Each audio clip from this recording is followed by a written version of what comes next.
Hello everyone, welcome back to my YouTube channel. My name is FPL Elmer, and today we're going to go through some of the best players from each team.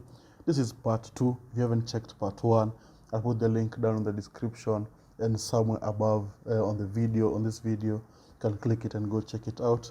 It's also a detailed video from the first 5 teams, so I think it will be a very interesting video for you guys to look at. So we're going to do the part 2 now.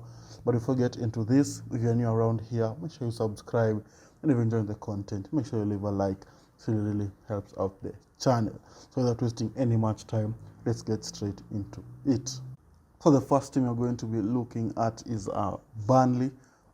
Who've just been promoted in the Premier League. They finished top in the Championship, and these were some of their players who managed to perform really well.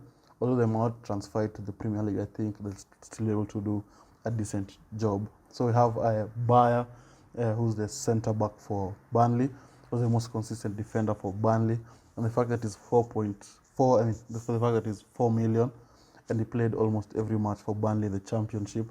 I think it's an absolute steal if you want a cheap option to be able to use your other funds in other places. I think he's the best player for that 4 million who's going to play, I think, almost every match for Burnley. Then the other player we have Brownhill, who's on set pieces for Burnley at the moment, managed to get 7 goals and 8 assists in the Championship, which might not look a lot, but I promise you it's a lot for players like Brownhill, who I think is going to be very good in the Premier League as well. Then you have Anas Zurai. I think that's how you pronounce his name, sorry if I've butchered it. The very exciting player. I think he's like Mitoma in that sense, just an exciting player. Managed to score 7 goals and 5 assists in the Championship as well. And mind you, he didn't play every single match. Some matches came off the bench, but I think this season he's going to play more in every single match, and I think it's a very decent option to have in there. And the next team we can look at is Chelsea. Of course, you're going to go for their right wing back and their left wing back, Chilwell and Reece James. We all know how they can be very attacking from the wing back positions, but the only problem with them is they are very injury prone, especially Reece James, who missed most of last season with injuries, came back for a bit of cameos here and there and got injuries, but we all know on their days they're going to be performing really well. I think they're very good options to go with if they manage to keep fit, and if you see the new fixtures for Chelsea, they're not really that difficult.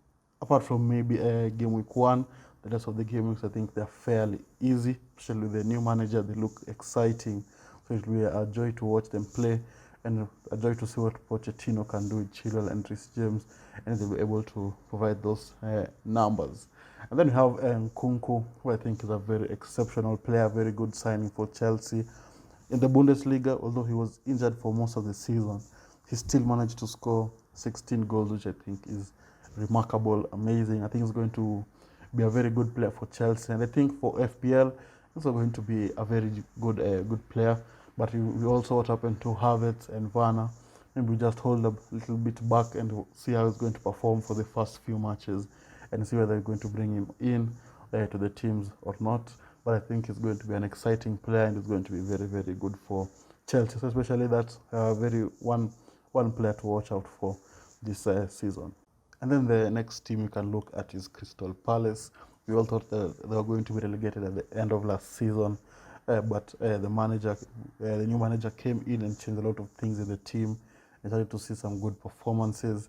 I think these are some of the players who managed to turn around the team. Of course, we have Zaha, but now he's a free agent, hasn't signed the new contract for Crystal Palace, so he's not going to be on this list. So we're going to start off with Mark Guéhi. He played almost every single match last season, except for one match which he missed, I think, through suspension or something. He was a very vital player for Crystal Palace at the back, and also managed to score some headers here and there at the other end of the pitch, and I think he's going to be a very vital player for them. In terms of FPL, I think he offers that attacking returns from corners sometimes, so I think he's also a very good asset for 4.5 million. I think it's going to be a very a bargain as well. And then we have Eze. We also what he did last season, managed to score 10 goals and 5 assists. I think most of the goals came after they appointed their new manager. He was able to take a turn, and as well he's also on penalties as well. That's also a very plus on why you should if you're looking at a Crystal Palace player, he's going to be your main guy. And I think at 6.5 million, he's going to take over from Zaha as the main man at Crystal Palace. And we all know how what Zaha used to do. And I think Eze can be able to be that type of player, but a little bit better and consistent and injury-free as well, because Zaha was injured most of the times. And then you have Olise, who's on set pieces for Crystal Palace, managed to get 11 assists last season, which I think is a lot of assists, by the way. So I think Olise, also a very decent player, and for 0.5 million cheaper than Eze, if you want someone from Crystal Palace, is also very good. I don't know about his consistency levels, but I think he's going to be a very, very good FPL asset as well. And then the other team we can look at is Everton. They also all thought last season they're going to go down before they appointed Sean Dyche, who managed to steer the boat a little bit into the right direction, and they're able to bring on some good performances at the end of the season. And these are the three main players. We have Pickford, who made a lot of saves for them. He had a lot of save points as well, a lot of bonus points for Everton, and I think he's a very great keeper. Most people of FPL have chosen him because of 4.5 million guaranteed starter for Everton as well. I'll also be looking at him if you want a 4.5 million goalkeeper. I think he's the best, cheapest goalkeeper to have at the moment at 4.5 million. So I think it's an absolute bargain. And to be honest, the fixtures for Everton are not that difficult for the first 4 game weeks. Fulham, Aston Villa, Wolves and Sheffield, I think those are pretty easy fixtures. If they manage to get a result, I'm sure they'll be able to keep a clean sheet with Sean Dyche, who we all know is the king of clean sheets, and the king of the 4-4-2, which guarantees a lot of clean sheets as well. Then you have Tarkowski, who played every single match last season, every single minute for Everton. He was there no matter what. He always stand up for those kind of games.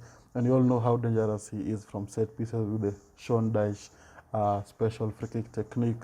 We also hit against the Arsenal game, where the first game for Everton, where he managed to score that amazing header, that back post cross to the big man Tarkowski, who was there for the goal.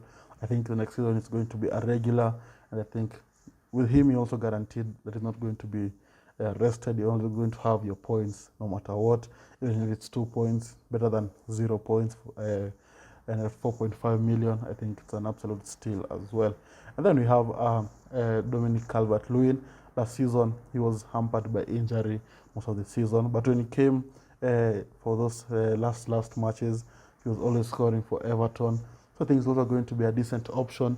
If you want to take a punt on him, I'm not so sure about his injuries, but I think he's going to have an injury-free season next season. So I think he's also someone people should be looking at and or keeping an eye on at 6 million. I think it's a decent price. And then to the final team of this part 2 video is going to be Fulham. Last season they had a very good season, finished in the top 10, almost got Europe, but they fell a little bit short in the last fixtures. So the first player here is Robinson. He was very exciting down the wing. If he's able to improve on the end product of his game, I think he's going to be a very decent player to have in there. And then we have Pereira. Last season he was a cheap beast at 4.5 million.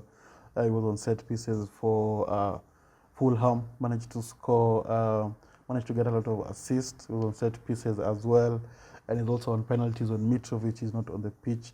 I think he was a hidden gem last season, but I'm not so sure if we'll go for him this season because it's 5.5 million. But I think it's still a decent option if you want a cheap midfield who's going to be playing every match and is going to be getting those assists for Fulham, for the big man Mitrovic up there. I think it's still a decent option. Then you have Mitrovic, who's the bagsman for Fulham. Also dangerous from set pieces, and of course he's on penalties. But there have been speculations about Saudi Arabia, but since for now he's still here, I'm still going to include him in the best players from each team video.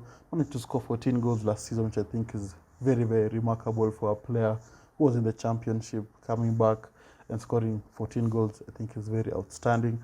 And I think Mitrovic is also a decent option at 7.5 million. You can't really go wrong with him.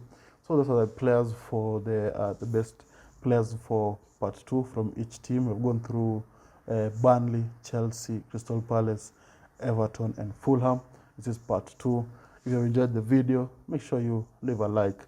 And with that, I'd like to thank you all guys for watching, and I'll see you all guys later. Bye bye.